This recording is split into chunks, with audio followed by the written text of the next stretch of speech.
I don't know if you need to introduce me or anything, or we just go straight in. Well, let me introduce you a little bit. And then, do you want to introduce yourself? Let me introduce you to start, and then you can give an explanation about how you're here now, and then we'll go back to how you got to where you are now. Okay. Okay. So officially, good afternoon. This is Lindsay Coaching, and I'm here with Kevin on the Here and Now podcast. Kevin is a good friend of mine and a fellow coach. We've started our journey together, and even though we took slightly different paths, we kind of headed the same way. Kevin, if it's okay with you, would you like to give a small introduction? Yeah, sure. So yeah, I think it's, like you said, the first time we met was on a coaching course about, was it 3 years ago or something like that? 2017, yeah. 2017, yeah. And obviously we stayed in touch, and yeah, so I'm a coach. I coach predominantly within businesses on mental health and well-being. Awesome. So that's a passion of mine, and also working on authenticity and helping people to find their truth and live their truth. So that's kind of brief introduction to me, like where I am now. Yeah, obviously there's quite a checkered history that led up to this point, and we might dip into that today or another session. But that's why we're here now. So I hope we can divulge into some of that. You say you coach on authenticity. So I'm feeling that is something very near and dear to you. Could you say a little bit more about authenticity, Kev? Yeah, for sure. It's a journey I've been on, and I'm still on, in all honesty, is finding my truth, living my truth. And probably, yeah, when we met actually 3 or so years ago, I wasn't in the best place, and I just literally had this, something has just kind of shifted. This new awareness came up for me. It's like the person who I was being at work just wasn't me, and I reached burnout. There's all sorts of things going on, and I just lost the sense of who I was. Oh, wow. So this coaching journey has almost been my journey into finding myself, and yeah, and it goes back a bit further than that as well, actually. But that was a big one of the big turning points for me, was just raising that awareness. Yeah. And Kevin, now that we're here on this powerful point of authenticity for you, would you mind if we go back a little bit and discover why this became so powerful and essential for you, authenticity? Where did the lack of authenticity resonate from that made it so powerful for you now? Yeah, sure. That's quite a good question. Being an introvert, I think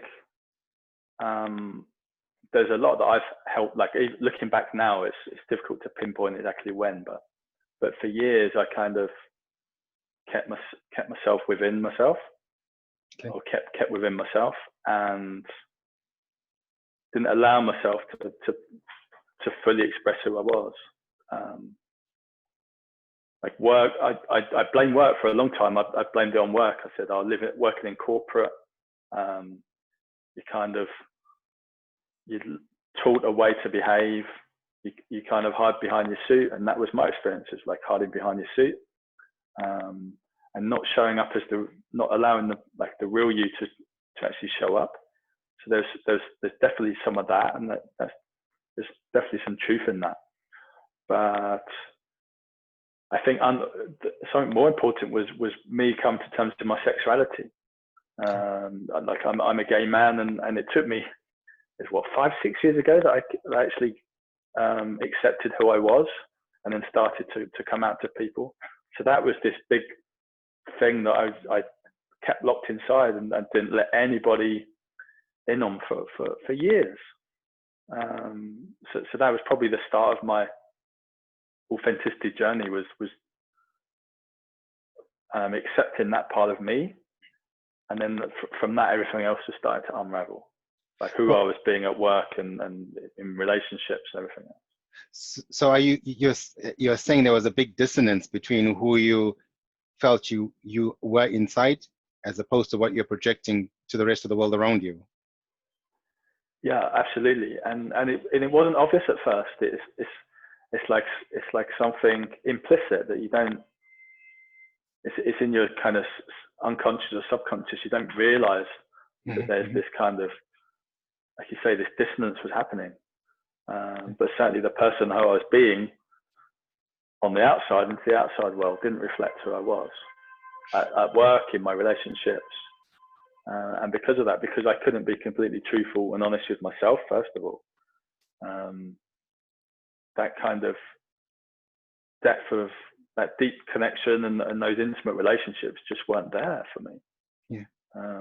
And that probably goes back a long way, actually. Yeah, I can imagine. Yeah.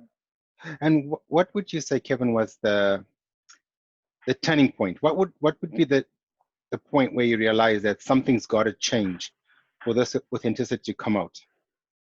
Is there any specific particular moment in time, instance, situation?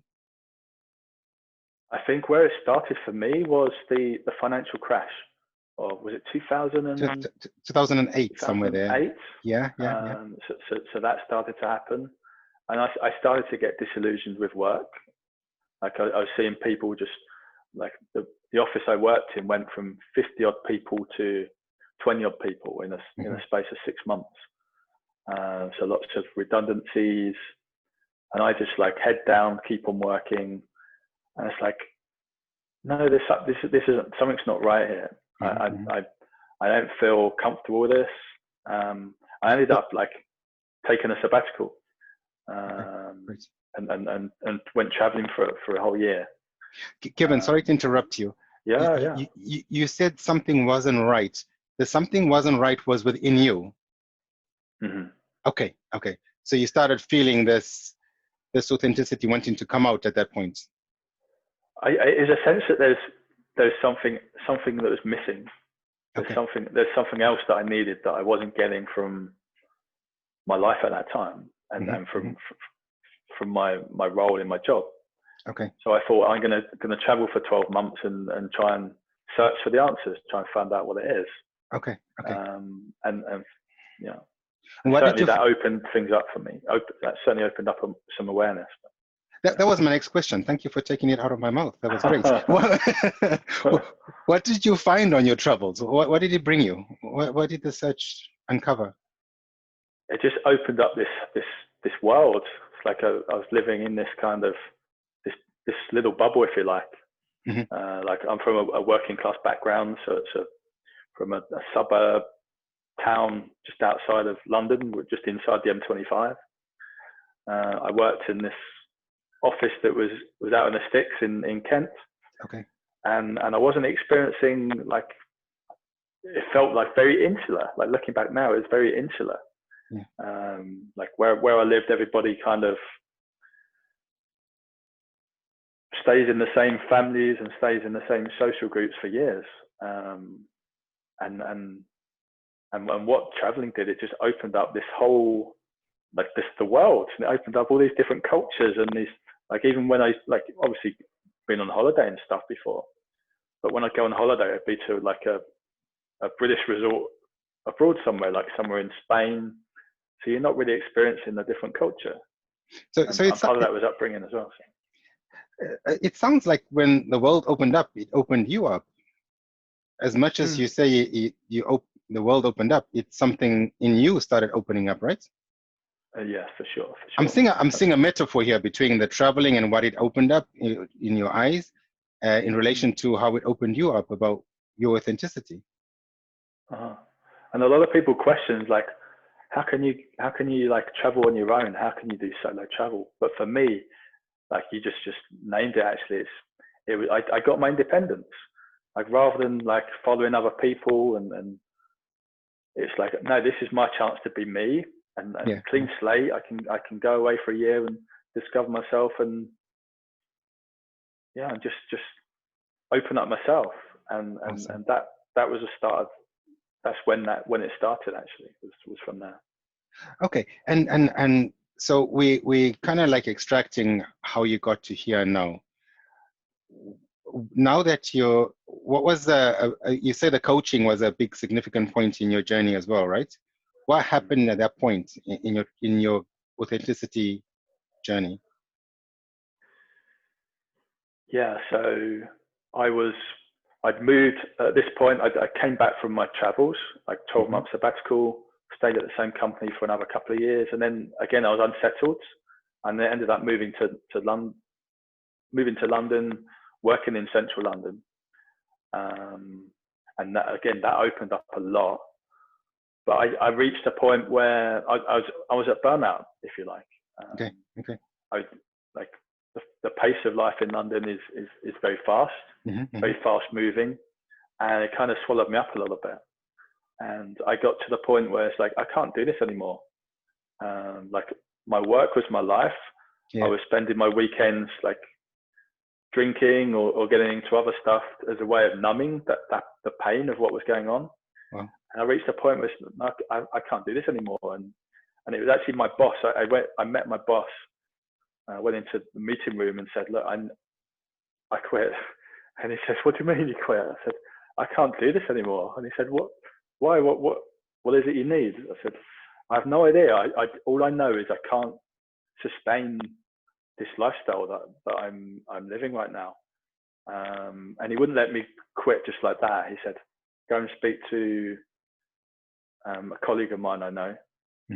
Have a chat with her." I'd worked for her previously, because a lot of my previous role was in learning and development.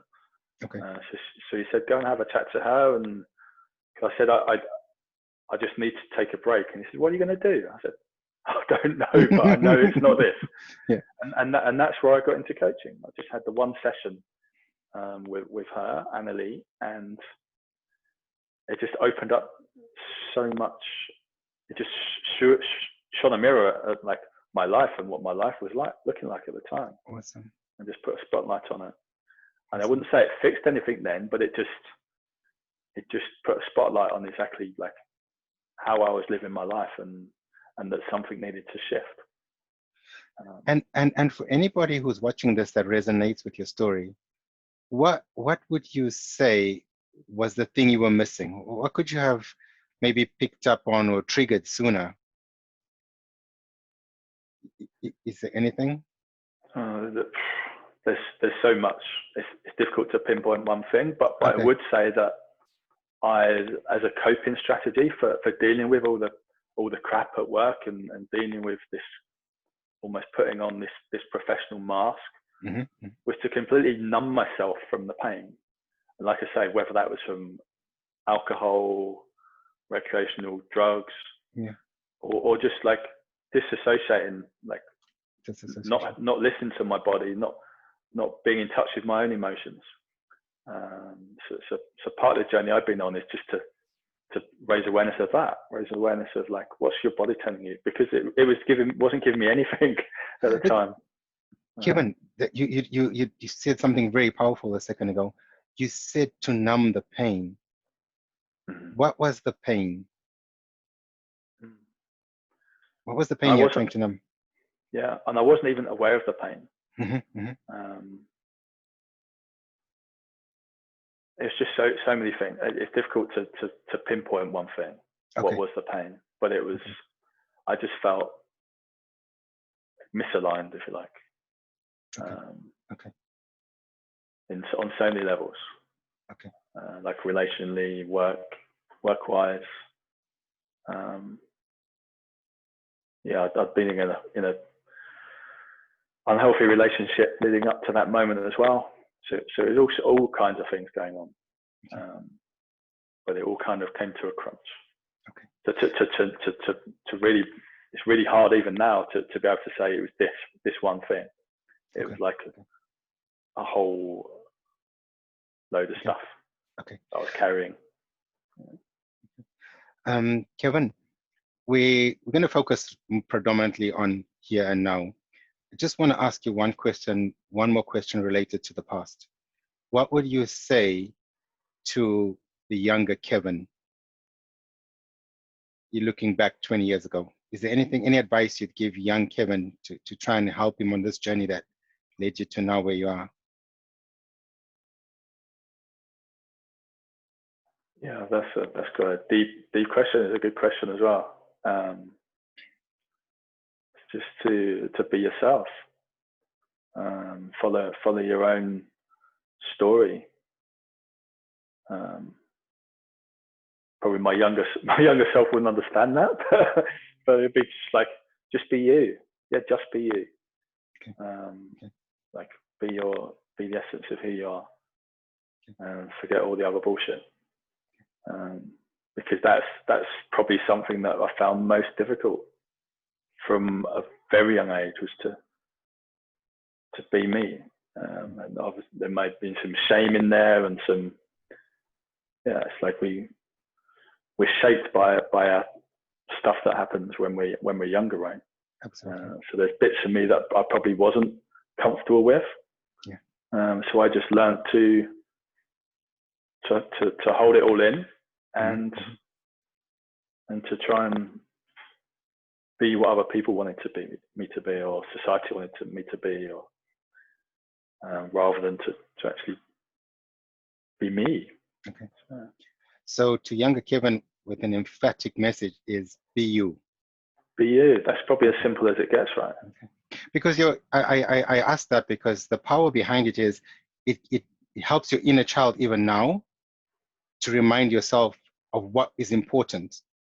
So it helps in retrospect, but the retrospect heals now to help you forward. But also for anybody else who might resonate with your story, and they might be 20 years younger than you are now, and that be like, oh wow, there are people who are going through what I'm going through, and be you is powerful. So thank you for that. Yeah. Like for all of us, right? We build up these layers of protection, and we lose that essence of who we are. Yeah. So again, connecting with that inner child, like you just did, it's a way of stripping all that back. What's like when you unpeel all those different layers, the pure, the you in its purest, most authentic self is still there. The essence of who you are is still there. Absolutely. Yeah. Okay. How are you feeling? You okay? Yeah, I'm good. Thank you for that candid vulnerability and openness. Mm-hmm. So what's here now? What's the vision? What path are you on, and where are you going, and what path are you taking to get there? Yeah, what's here right now? I've got a warm feeling just connecting with that kind of the essence of that young version of me. It's beautiful. Yeah, it's empowering, right, to connect with that. He's still here. That's why I brought that up. It's important to acknowledge him and to be with him, because I think our inner child drives us no matter what. So the more we can parent that child in a good way, the stronger we are in the present moment. So I'm glad that brought some awareness to you.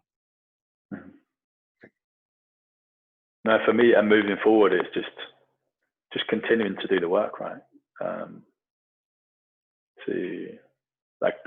Because for so many years I was dissociated with emotions, with like sensations in the body, all that kind of stuff. It's an ongoing process to reconnect with that, and to get more granular with that. So that's kind of where I'm on my journey right now, is and actually we're on the same course. It's just doing work on like somatic awareness, emotional intelligence, and for me that's a gateway to authenticity. It's by listening to the wisdom of our whole self, not just what's going on up here. And that was very insightful. I really like that. Thank you for that. What would you say is an unorthodox path you're taking that could maybe bring you to this enlightenment from a different angle? I wonder if you invited me to talk about my psychedelic experience, maybe. You're open to speak as you'd like, and you're welcome to just. I want you here now. Yeah, I can briefly touch on that, and also just to be equally vulnerable. Another thing that I kind of got into over the last year which is also I found really powerful. And that was Chivalry. It was what? Sorry. It's called Chivalry. So Chivalry is, so whilst we're on this kind of alternative kind of direction. So Chivalry is like Japanese rope tying. So it's involved tying around the body, like similar to BDSM, if you like. Okay. And what's it supposed to bring you? What does it do for the mind and body? For me, what it does, it brings intimacy, trust, and also surrender. Okay. So it's been able to let go of that need to be in control, letting go of that need to, because control can be so dangerous, right? So it's been able to trust another person, let go of any kind of inhibitions, and there's a vulnerability to it as well. But also, like, it's so powerful just to, like, being at both ends of the both being somebody who's tying the other person and being the person who's being tied or suspended or whatever. So that's been really interesting. It's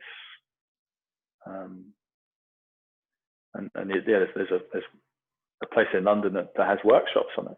Oh wow! So people That's just incredible. So it's not like it's not a sexual thing as such. Although some people might do it for that reason. Like BDSM, but it's more about connecting with your inner self. Okay. And being able to let go of what you're attached to, and just that's been really powerful for me to. Wow. Yeah, just to let go and surrender to whatever, because you can apply that to your whole life, right? Okay. It's okay. Sorry. Yeah. You sound like you're really on a journey of exploration and opening. You know, it sounds beautiful that you're just willing to experience the essence of life. It's really great. Yeah, and there's something really grounded about it as well. It's like really, it's like a form of meditation. Okay. Just doing this kind of practice. It really, takes you away from like the noise of normality, right? A way of just switching off. Okay. And the other thing I talked about was psychedelics. It's something that I working in the area of mental health. Okay. If I'm honest with myself, I was struggled with mental health for a long time, although it's only like recent years that it's become apparent that I was. And since probably a year, 18 months ago, I started reading up about psychedelics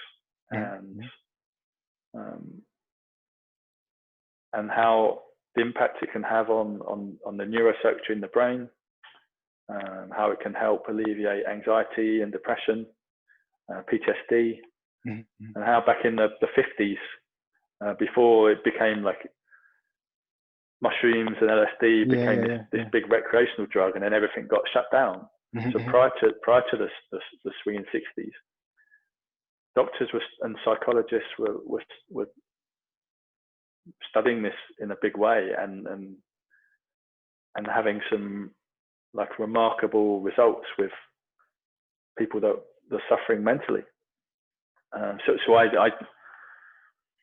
I got into this, started reading up, doing lots of my own research into it, and I really thought this could be for me, right? I want to experience this for myself. And I started microdosing, because again, that's something else that a lot of people talk about these days. It's becoming more into the like popular culture. Absolutely.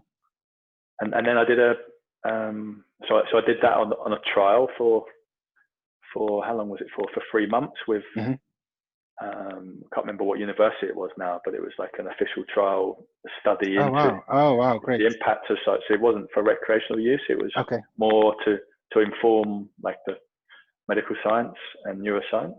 Awesome. So I did that as a trial, and then I decided, I'm going to do. I want to do a journey. I want to journey with this stuff. So I went on a psychedelic retreat in the Netherlands, where it's all legal out there. Mm-hmm.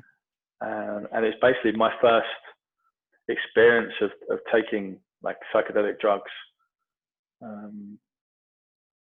with the safety of it being in these controlled conditions.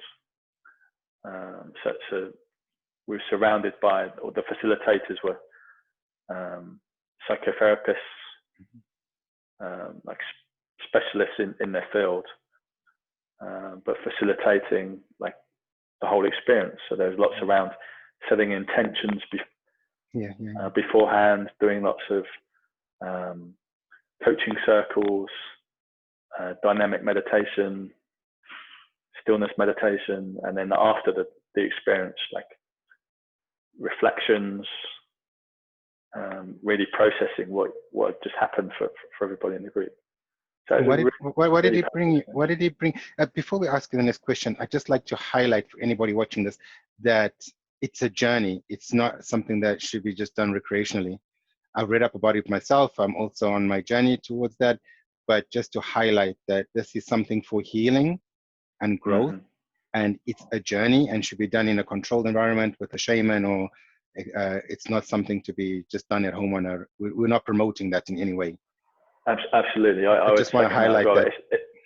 It's not something to take lightly. Like these are powerful substances, and whilst psychedelics are different to other drugs in the sense that they're not physically addictive, you shouldn't take them lightly. You should seek experience support in Let's just highlight. I wouldn't want to condone just everybody going, let's all take drugs, but for me it was a healing process. It was that's what I went into. Okay.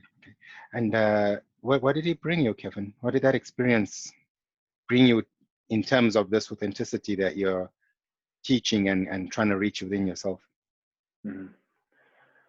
I would say, like, to use a metaphor, it's like defragging your computer. If ever you've defragged your computer and everything suddenly speeds up and it works more efficiently, that was the impact it had on me.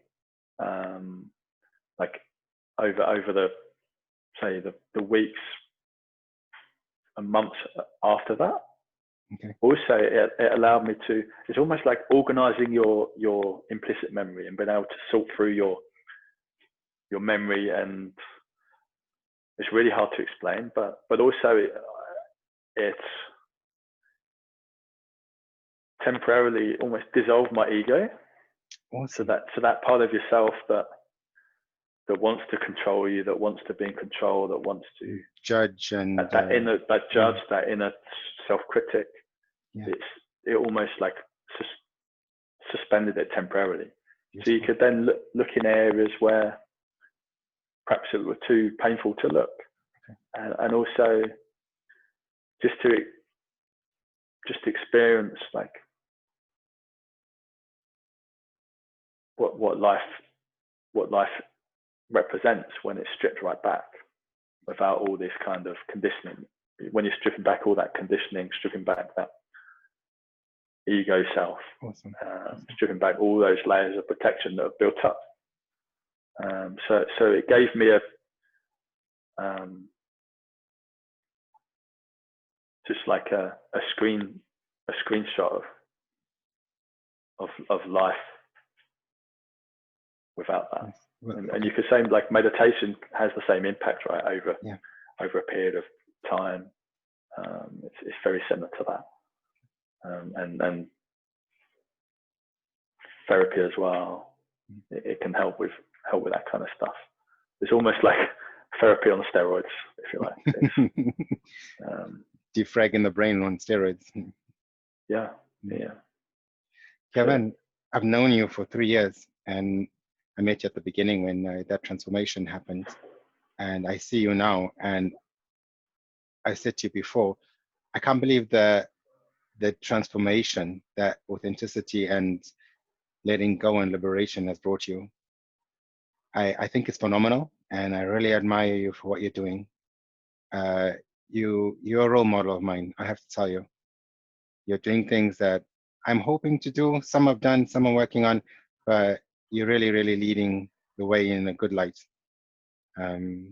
Is there anything that you'd like to say, that you'd like to advertise about you? What would you market yourself as? What do you want to bring to the gay community, to people around you? What do you want to, what's your message? Mm-hmm. No, thank you for those very kind words, and the feeling's mutual, right?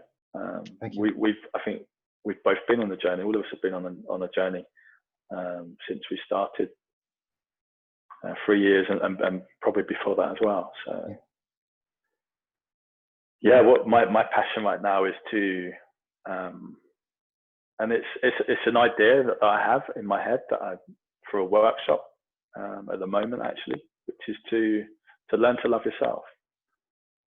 And this is something that's feels really resonant for me right now, just from the journey I'm going through, like getting in touch with my sexuality and the gay community, and it's definitely a journey I'm on. And I see so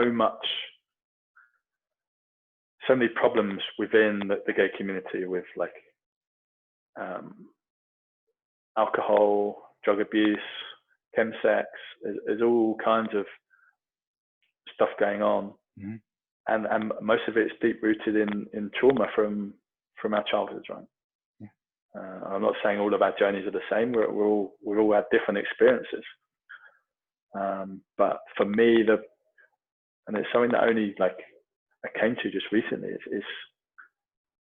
it's learning to love yourself again, and like you said, we did about like connecting with your inner child. It's almost connecting back with that.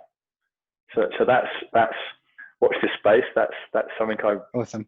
I want to bring to the world going forward, but also in my coaching generally. Like, I want people to be more authentic, whether they're working in corporate organizations that try and kind of box you into a certain way of being and a certain way of acting in the world. I want to break down those barriers and empower people to give themselves permission to show up fully, bring more of that whole self to work, and to integrate your work life and your personal life. It doesn't have to be two separate components, right? It's all about integration. The more we can integrate our bodies and our intelligence and our emotions, integration, I think, is. It's so amazing to be part of. I've seen your journey and to see what you're looking for, and now authentically want to bring that to everyone else. It's really admirable, Kevin. It's a great thing to be seeing and watching and be a part of. Be standing next to you as a friend and see this happening. And I a lot of respect for you. So we're coming to a close, my friend. Sure. I can't believe how fast the time has gone. This has been great. Sure. No, it's been a pleasure to chat to you, and I hope we'll do another one in time, sooner rather than later. But I appreciate your openness, your vulnerability, which vulnerability, by the way, is the new strong. So thank you for being so strong in vulnerability. And I admire your journey. I'm by your side. You need any support, we're here together. So we lean on each other. Yeah, likewise. One more message for anybody else that's watching? Just be you. And love yourself. And love yourself, yeah. Be you and love yourself. Love that.